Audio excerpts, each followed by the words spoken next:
A streak of blue. Thomas and Edward gave a splendid effort building the railway, but they weren't suited for fast mainline services. As such, the fat director purchased another engine called Henry.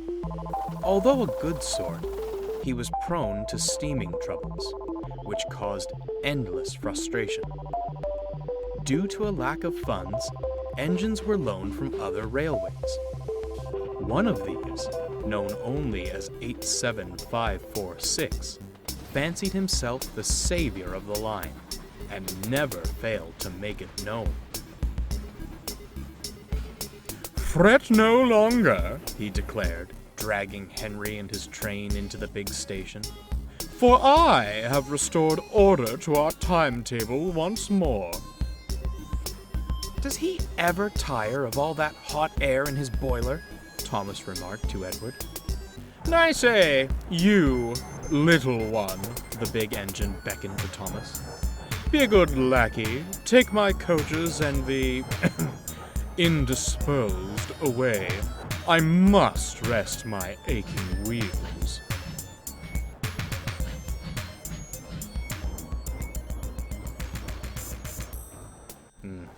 Evidently not, murmured Edward. As Thomas buffered up, Henry couldn't even meet his gaze. "Oh, I'm sorry," he sighed. "He should be sorry," retorted Thomas. "One day, he'll get his." That night, Thomas retired to the shed. A vulgar discourse greeted him. "You know," 87546 said loudly to another loaned engine, "I do sympathize with the fat director. Wasted what little hard-earned money he had on a mite, an antique, and an invalid." He looked across to Henry, sleeping as workmen tried to mend him. "I'm the real bargain. The strength of 3 for the coal and water consumption of 1. Only a matter of time before he purchases me." "The fat director," Edward interjected, "favors engines with good character. You leave much to be desired in that department." "And where has good character led you?" replied 87546. "Certainly not the main line. Speed and strength are all that matters there. When I pull coaches, you merely see a streak of blue. Engines like you fade into the background. I'd like to see you do my work without falling to pieces." He turned back to the other engine. "Now, a more pressing matter. When I am purchased, what do you suppose my proper name should be? I fancy something regal. Lord Frederick Regaby has a certain charm to it. No?" Thomas was about to retort, but Edward gave him a look. "Save your steam," he muttered. "It's no use arguing with him." They stared at the loaned engine with contempt. Henry, who'd only been pretending to sleep, had heard everything. The next morning, 87546 awoke to a startling sight. There was Henry, hissing and wheeshing, halfway on the turntable. "What the devil is this?" "Oh dear," Henry coughed feebly. "Thought the men had made me better." "Well, get better and out of my way this instant. My admiring passengers are waiting. I demand extrication at once."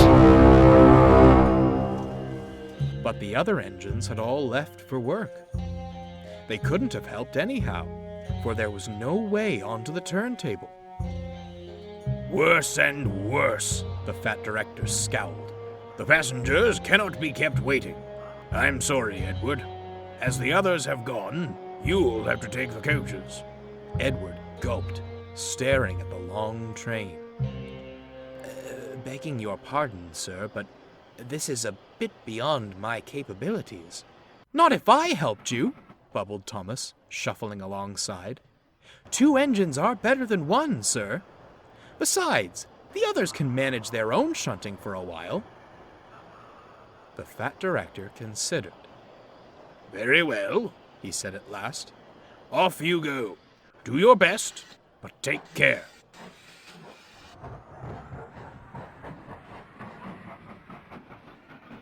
The engines backed excitedly onto the train. The passengers marveled at the strange combination, but were thankful to have any train at all. Finally, the guard's whistle blew. "Come on, come on!" called Thomas. Steady now, advised Edward.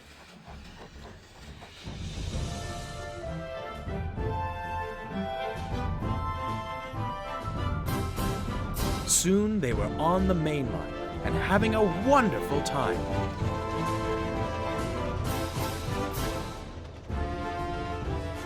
Thomas was so excited to leave the yards, he nearly pulled Edward's coupling off.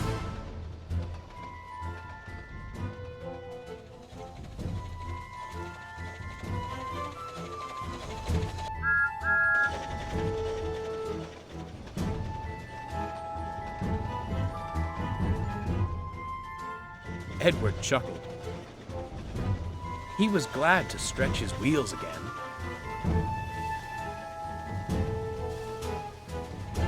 The 2 engines worked so well, the coaches felt light as air.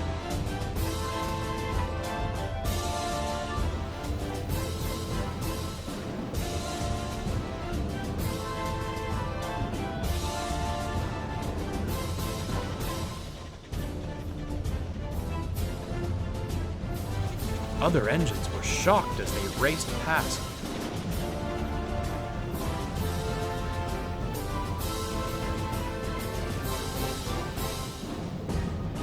Later, they returned to the big station, exhausted but triumphant. Henry and 87546 stood at the platform. "Well, well, well," smiled Henry. "Our streak of blue has returned, and in one piece, no less." 87546 scowled as the happy passengers swarmed out of the coaches. "What splendid little engines you are! Your director must be proud of you."